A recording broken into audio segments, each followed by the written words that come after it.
Are you a leader or change maker inside of your business, organization, or corporation? Are you looking for new, innovative ways to drive morale through the roof? Are you looking for fun and exciting icebreakers, team building exercises, and activities that will foster team growth, friendships, loyalty, and completely transform your organization from the inside out? Have you been searching for a fun and unique way to create change instead of the same old dry, boring leadership books and icebreakers that aren't actually working? Hi, I'm Erin Diehl, business improv edutainer, fail fluencer, and professional Zombie who is ready to help you improve it. My mission in life is to help you develop teams and leaders through play, improv, and experiential learning. In this podcast, we will deep dive into professional development, team building, effective communication, networking, presentation skills, leadership training, how to think more quickly on your feet, and everything in between. We have helped everyone from Fortune 500 companies to small mom and pop shops transform their business, their leadership, and their people through play. So grab your chicken hat. We are about to have some fun. Welcome to Improve It, the podcast.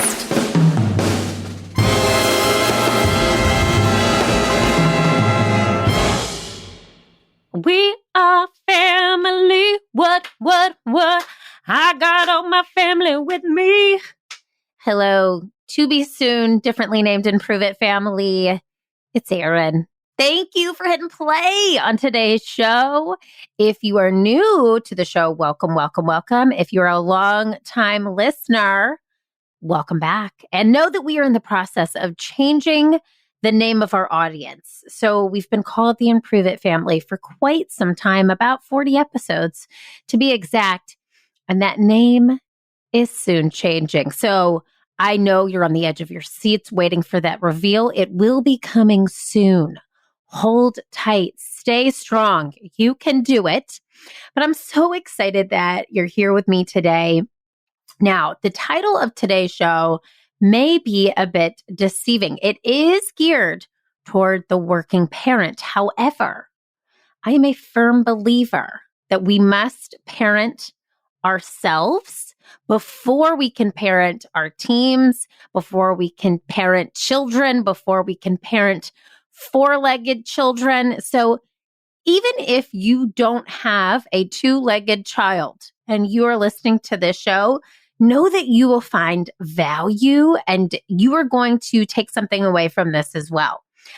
I also want to just say that the title is Happy Working Mother's Day. It's not just for moms, although I would like to shout out to all the moms out there. I see you. I am you. I feel you on so many levels because we're getting into this beautiful month of May. Mother's Day is coming up. We want to celebrate that. And I want to start by first just saying a little housekeeping item. We have a newsletter that is jam-packed with podcast episodes, things we have coming up at Improve It. So if you have not yet signed up for our newsletter, do so. Go to our website. You'll find it on there. It'll be a pop-up box. You can just put in your email. That way you get all the goods. You get the 411. You're like a cool mom, as they say on Mean Girls.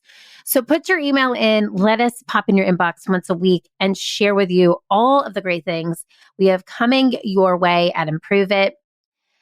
But I want to start off with this episode with a quote I saw on Instagram. You know, the most credible source in the world, but it was hilarious. It was actually from ESPN, and it was a tweet, and it said, "Name something that isn't an Olympic sport, but feels like an Olympic sport." And the answer? Being a working mother. Now, again, if you're not a parent, please stay tuned, keep listening, because these things can apply, these awesome activities and rules that I'm going to give you can apply to your life. But I also want to really give some love and some light to the working mothers of the world. I see you. I see you real hard. I don't even need bifocals or contact lenses. I see you.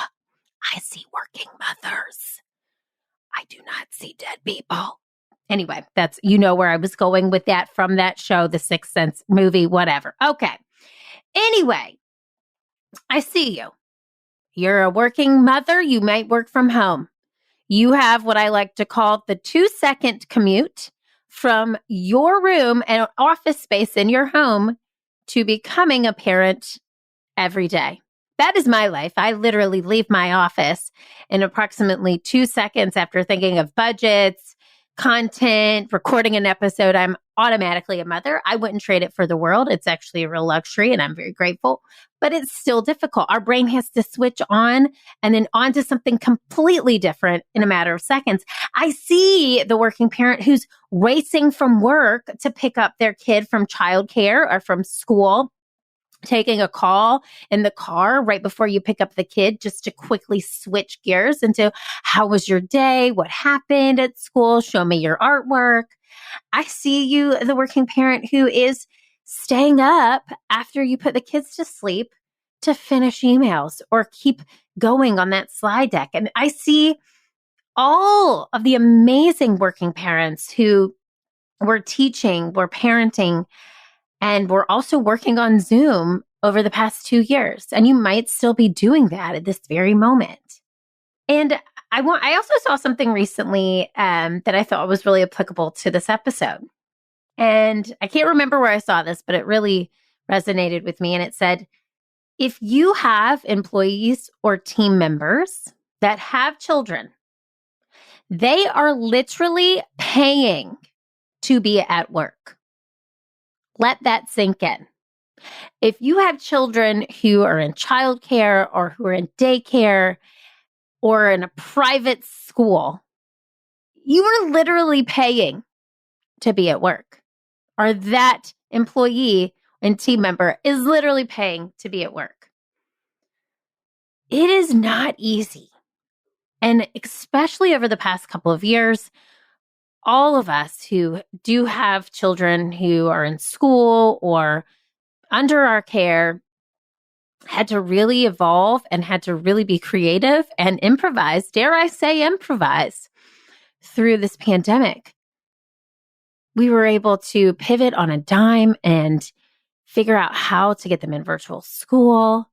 We've been able to get them back in school with masks, without masks. It's been such an evolving process, and it's forever changing. And our way that we see work and the way that we see parenting, I think, will forever be changed. It's not easy, and we should give each other the grace, right?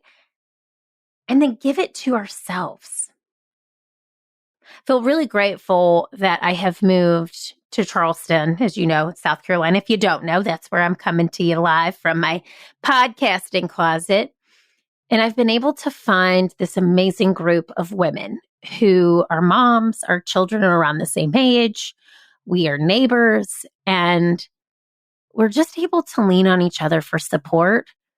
We're able to see each other in the good and in the messy. And I feel so blessed and so lucky to have found that. And I think that if we see somebody who thinks that they have it all together, we need to realize that that's an illusion. And they want you to think that. I don't have it all together. I'm going to be, keeping it real deal over here. I have really good days, and I have days where I'm just like, let me just get through this. I am so tired. I need something to pin my eyeballs open because I could fall asleep at any moment. But we make it work. We make it work because it matters. Our work matters. Our family matters. And those two things can exist in the same way. So we lean on our friends. We lean on our inner selves to tell us that we've got this. And then we lean on the tools that we have in our tool belt. And lucky for you, I am coming to you live as Tanya, the tool woman Taylor. Remember Tim, the tool man? Anyway, you know where I've really nailed it in this show with my movie callbacks and my television callbacks. But I have got some tools for you, and I have 3 improv-based activities that you can use to help parent, be the amazing working parent that you are, and just give you some extra tools to use in your tool belt that are fun, that are innovative, and that allow your child and you to thrive. So let me start with just 3 rules that we impart in the Diehl household. Okay.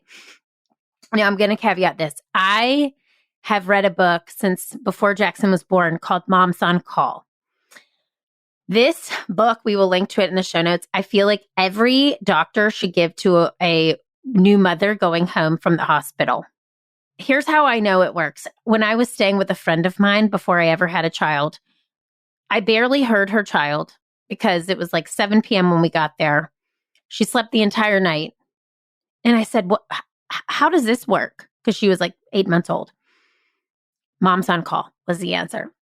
Moms on Call gave me the sleep training, gave me the sort of fundamentals of eating, sleeping, all of that. And so I don't hate me for this, but I will tell you it's not me, it's Moms on Call.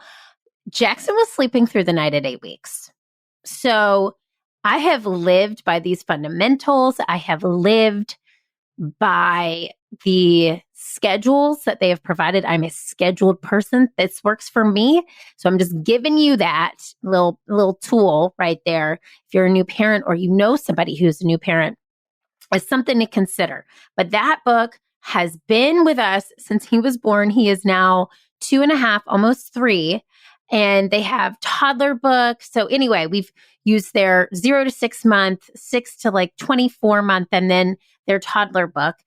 And a lot of these 3 rules actually are from the book, the toddler book. So I've adapted these for our home. They're a little bit different in the book, but this is the 3 rules that Jackson knows to be true. Number 1, you must listen to mom and dad or your parents, whoever it is. Listen to your parents. Listen. That's number 1. Number 2, be kind to others. And number 3, be kind to yourself. There are so many rules, I feel, especially for toddlers. Don't touch this. Don't do that. Don't eat. Don't put that thing up your nose hole. Stop picking your boogers. Like, all of these things that we're telling them to constantly stop doing. Whereas if we can just give them these 3 rules, they encompass all of it, right? Listen to your parents, be kind to others, be kind to yourself. So from these rules, I want to give you some improv-based activities that you can use with your children. Now, I have a toddler. Some of you listening may not have small children. Your children might be older. Also, some of you listening may not have children. So I want you to listen to these activities and adapt them, okay, for wherever you're at in your life. Rule number 1, listen, right? So listening is just a life skill. It starts when we're young. But I want to give you an activity that will work. As long as your child can talk, these things will work, all right? So the first one is called Last Letter Word. And this is a tried and true improv game. We use it in one of our workshops, in particular, our Effective Communication Workshop. And it's an awesome game that can be played with 2 people, all right? So it's you and your child, and one of you is just going to say, and this is what I want you to do. I want you to set it up with your child like, hey, I just listened to this awesome, I'm laughing because I want you to say that, this awesome podcast, and I got some new games we can play. You want to try? Don't tell them it's about listening. Just play the game. It's called Last Word Response. So you're going to say a sentence, any sentence at all, and you're going to ask your child to listen for that last word that you say. So for example, I could say, today I bought a new pair of headphones. The last word that I said was headphones. Now your child's going to use headphones, your last word, to start their sentence. So they could say something like, headphones are awesome. I love the ones that have really fun colors. And then Their last word was colors. So you would use that last word to start your sentence. Colors make up the rainbow. And I saw the most beautiful rainbow last night.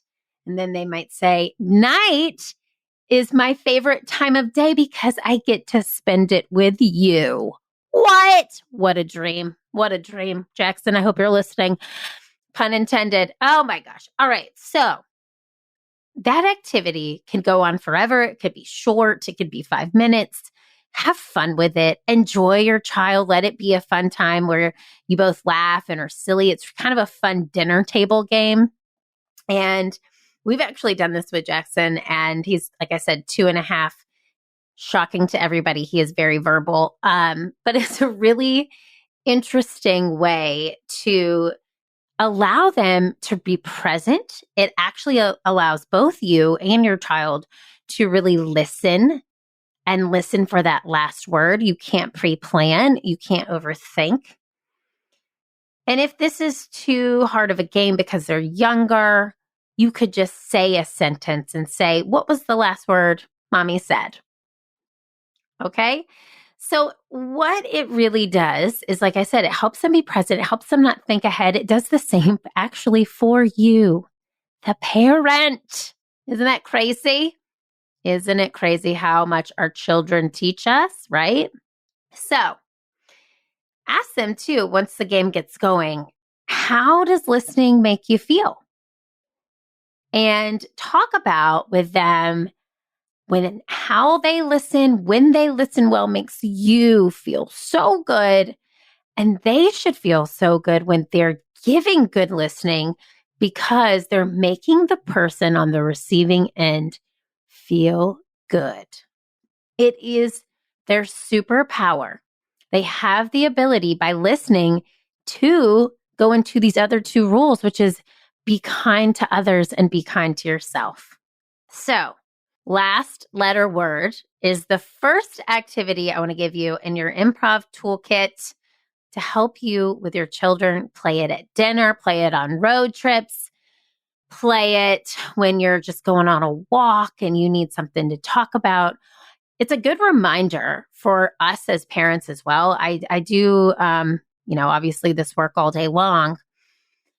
And I'll tell you what, I mean, it is hard at the end of a day, especially if I'm doing a ton of podcasting or facilitating, to just give and really be attentive. So this forced activity is a reminder to ourselves that not only do we want our children to listen, but we want to be able to listen to them as well and give that same energy back. Now, if you're listening to the show and you're not a parent, use this with your friends. Use this with your partner. Use this with your parents. Take this, run with it. Another fun thing is, you could go, I have a good friend of mine who was really into party games at dinner parties. This is a fun one to throw in the mix. It just sets the tone right away that we're going to be here. This is a safe space. We're going to give each other time to talk and we're going to give each other time to listen. So following rule number 1, that is your first improv-based activity, listening using last letter word. All right. This gets me to number 2, be kind to others. Rule number 2. And again, this is coming from my household. So take these rules, apply them however you see fit, but be kind to others is just a universal rule to me.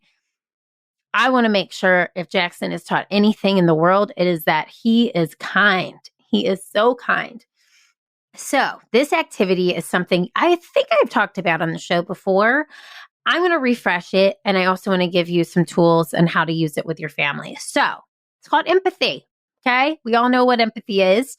Empathy is a very big buzzword in corporate America right now, but it should be a buzzword. It should be a buzzword everywhere, putting ourselves in the other person's shoes. So here's how it works. Ask your child to tell you about their day. That's it. You do it anyway. Ask them to tell you about their day. Now, preferable is that you are sitting across from each other and you're making eye contact. So you're sitting close to them, or they could be sitting in your lap if you want that cuddle. Do a little cuddle. So ask them about their day. Now, here's your job. You are literally listening because you are then going to repeat back to your child exactly what they said in first person. So let's say Jackson says, I'm going to do my Jackson voice. It's just too good. I got to do it. So I say, Jackson, how was your day? Mommy, it was really good.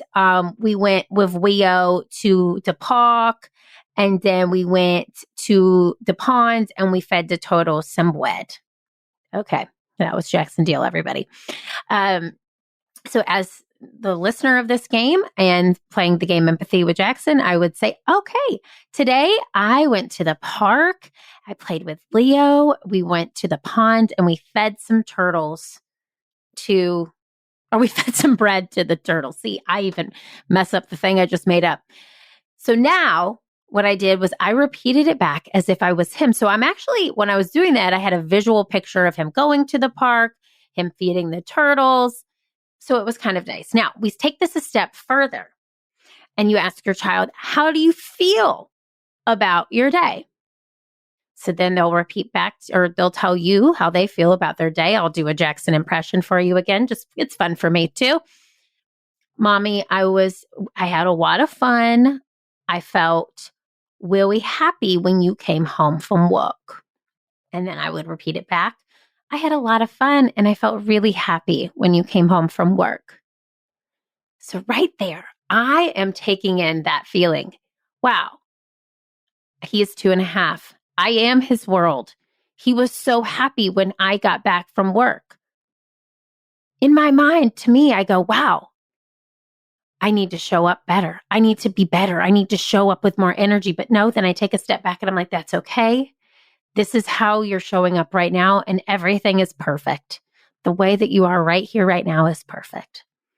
But just me internalizing what he said and saying it back in first person really put myself in his shoes. Those cute little size 7.5 feet. So try that. Try this exercise with your child. And if they're older, again, set it up like I've got a fun game. I want you to tell me about your day and I'm going to repeat it back to you. And just allow that to sink in. And then if they're old enough, have them do the same to you. So tell them about your day. And then they'll repeat it back in first person and ask them questions. What was that like to repeat it back to me as me? And that can really be an aha moment for them. They may realize that you have a commute again. They may realize what it's like to be a little stressed at work. And that's why mommy comes home a little distracted. They may realize what it's like to step into your shoes. This game is so effective in communication. We use it in a variety of ways and improve it. Again, we have 10 different power skill workshops that we train people on using improv-based activities. But this is a universal game because empathy is universal. So try this. That applies to rule number 2, which is be kind to others. Then we get into rule number 3, which is be kind to yourself. So what I want to even mention here is when I was role-playing empathy, like I was Jackson Diehl doing the role play as empathy, and I was repeating back what he said, I even caught myself realizing I wasn't being kind to myself. I was like, oh, I wish I was showing up better. No, we have to be kind to ourselves as parents because we're teaching our children how to be kind to themselves. The way that we talk to ourselves matters so, so much. I had a friend of mine, actually it was my mother. So let me shout out to Janice, okay? My mother said to me, this was about a week ago, I was really down on myself. I can't remember exactly what it was, but she said, Erin, would you tell the Improve It family that? What advice would you give them? And I said, okay, Mom, You're right. We have to parent ourselves, and we have to show ourselves so much love and appreciate ourselves, because the way that we feel about us trickles down to the way that our children think about themselves. And it also trickles down to how we show up in the world. So I got a game for you here, and it's a good one. It's a good one. Again, universal. Don't have to have kids to do this. Same with the last one, empathy. This can work on anybody. This could work on a spouse. This could work on a partner. This could work on a friend. So try these out. Even if you are not a parent with a two-legged child, try them out, okay?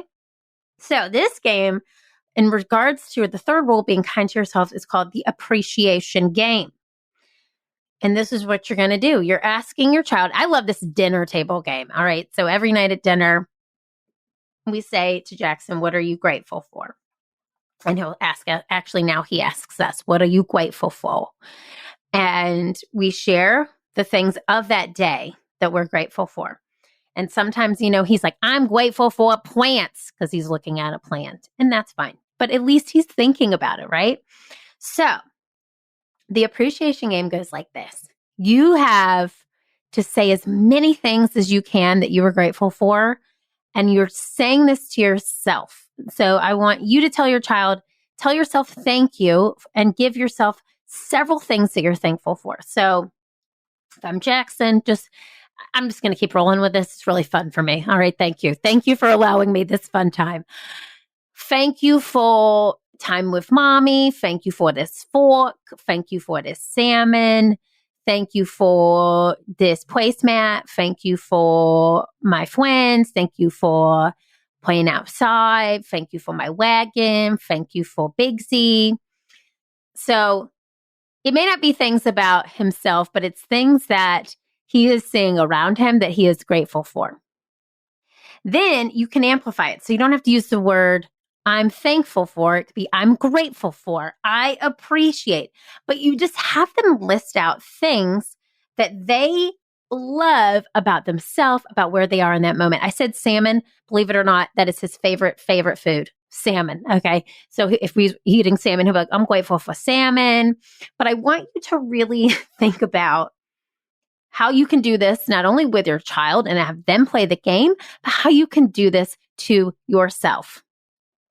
Now, I had asked you a couple of times, a couple episodes ago with Chris Doe, to write a letter to you. And if you did not hear that episode, I want to encourage you to go back. It's episode 102. Listen to that, because it's all about valuing yourself so you can communicate that value to others. But I want you to play this appreciation game with your family. Have them say a bajillion things that they're grateful for and have it keep going. And then you can turn it on each other. So you're using that rule, be kind to yourself. You're giving yourself that love, but you can say, I'm going to play the appreciation game to you, and give that child things that you appreciate about them. So they're hearing how wonderful and great they are. So they feel loved and supported. And then they can give that love back to themselves and to others. It's this reciprocal magnetic effect that is so beautiful. So these 3 rules: listen to your parents, be kind to others, be kind to yourself.